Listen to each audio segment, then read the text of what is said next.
And with that, we turn to the man who held so much power when this program began, former Vice President Dick Cheney. Thank you for joining us. Morning, Mr. George. Vice President. So we just heard Secretary Clinton right there said it's important to go up to the line but not over the line. Did this program go over the line? George, I wouldn't. It's been 5 years since I was involved in classified information, and I wouldn't want to discuss it, anything that I was involved in or that I had knowledge of in the past. That would be totally inappropriate for me. But can you say generally whether this program was valuable or not? Well, I can say that the capability of the United States government on a broad basis to collect intelligence that's important to the United States, saving lives, et cetera, it's nothing new without talking about specific details, which I'm not, or specific targets. It's something that we've been involved in for a long time. And I think the unfortunate aspect of it is that Mr. Snowden has, in fact, divulged a lot of information which is damaging to the United States. And once the information is revealed, are we at the point now where the program is creating more harm than benefit? I can't say that. Again, George, I've been out of the loop, so to speak. All I know is what I read in the newspapers and hear you guys talk about on Sunday. So I'm not current on the current status of the program. I was when I was in the White House and also when I was Secretary of Defense, a consumer of intelligence from all around the world. And it was important that we collect it, and it was important to the conduct of our policies. Bottom line, without revealing the details of the classified information, this was a valuable program?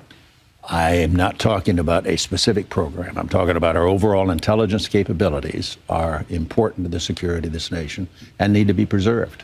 We're also facing a critical negotiations right now with Iran over their nuclear program. We're deeply involved with that as well. And there's about to be a showdown with Congress over that. Congress prepared to vote, the Senate, as early as next week on more sanctions, tougher sanctions for Iran. The chief United States negotiator, Wendy Sherman, came out this week and said, no, she wants a pause in sanctions.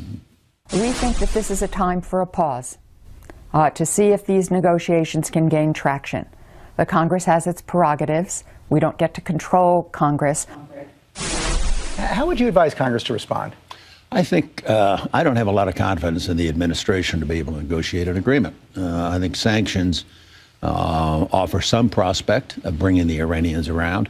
I talked to my friends in that part of the region. I still know them, a lot of them, and they're very fearful that the whole Iranian exercise is going to go the same way as the Syrian exercise. That is, that there'll be bold talk from the administration, but in the final analysis, nothing effective will be done about the Iranian program. But right now, what we're seeing today, in fact, in Syria, is the chemical weapons are being cataloged. The inspectors are in there finding out and putting a stop to the program. Well, we'll see. I'm a skeptic, I think like a lot of other people are, and I know that our friends in the region are worried.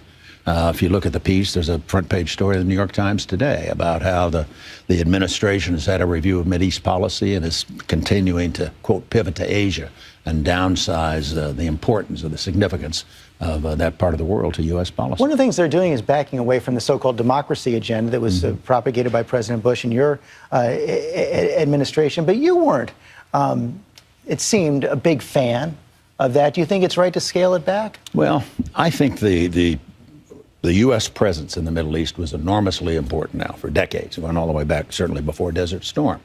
I think that presence and that capability and that influence has been significantly diminished as we've withdrawn from the region. We've cut the number of forces we have in the region. I think our friends no longer count on us, no longer trust us, and our adversaries don't fear us. That was sort of the cornerstone and the basis of U.S. ability to influence. If we're not heavily involved there, if we've turned our back on the region, if we've had a president who believes we overreacted to the terrorism attacks on 9/11, I think the Saudis, the Emiratis, the Egyptians, many in that part of the world no longer have confidence in the United States. You've said that you advised President Bush to take out Syria's nuclear reactor. He didn't. Israel did. Did you think your administration should have taken military action against Iran's nuclear program? I thought it would be important if we took out the Syrian reactor, that it would send a very important signal to the Iranian program. That we'd drawn a red line. We'd said to North Korea, don't proliferate after their first test. They clearly proliferated, and we didn't do anything about it. And if we had taken out the Syrian reactor the way the Israelis did, and they wanted us to do it, we would have sent a clear signal about proliferation. We would have given substance and meaning to our diplomacy. The Iranians would have to look at that and say, these guys are serious about it. They mean business.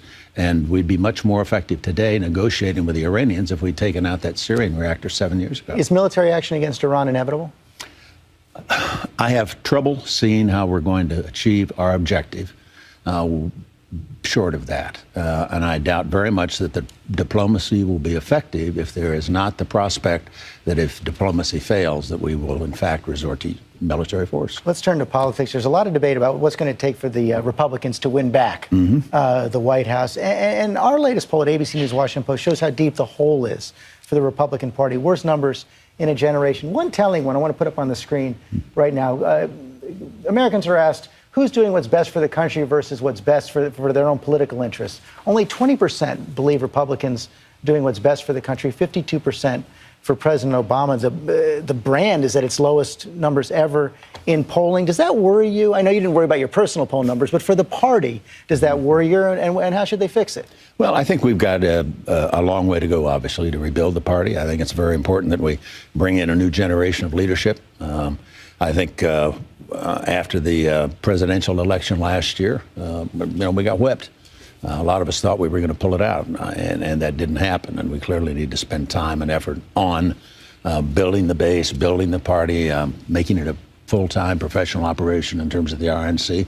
There's a lot of work to be done, no question about it. Part of that new generation, your daughter Liz running for Senate. She is indeed. In Wyoming, has rankled a lot of feathers in Washington. Most of the Republican senators supporting the incumbent Mike Enzi. He himself said this week that he felt a bit blindsided by your whole family. He said he thought you were his friend. How do you respond to that criticism? Well, Mike also said he and I are fishing buddies, which is simply not true. Never happened. The fact of the matter is, Washington's not going to elect the next senator from Wyoming. The people of Wyoming will elect that senator. Mike has a record, if you go back and review his finances, of getting about 84% of his campaign funds from Washington-based PACs. That's more than any senator of either party. He doesn't get much money from Wyoming. In the quarter just reported, Liz got 25% of her funds from Wyoming. He got 13% of his from Wyoming. She outraised him in the last quarter, over $1 million in the first quarter out there. So I think it's a great campaign. She's going full speed. She's going to win. And Washington isn't going to decide who's the next senator from Wyoming. Wyoming is. Far behind right now. It's just started.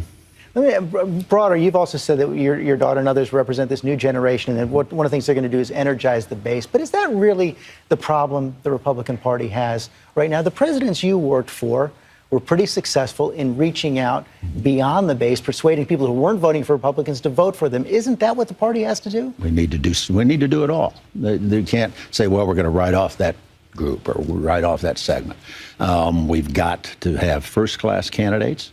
I think we're making progress. I think Reince Priebus is doing basically good work in terms of trying to change the rules, to move up the convention date, to shorten the primary time, and put in the field a full-time paid staff as the Obama people have over the years. So you see anybody out there who can bring back some Democrats and independents to the Republican Party? I think so. I'm not going to predict at this point or endorse anybody.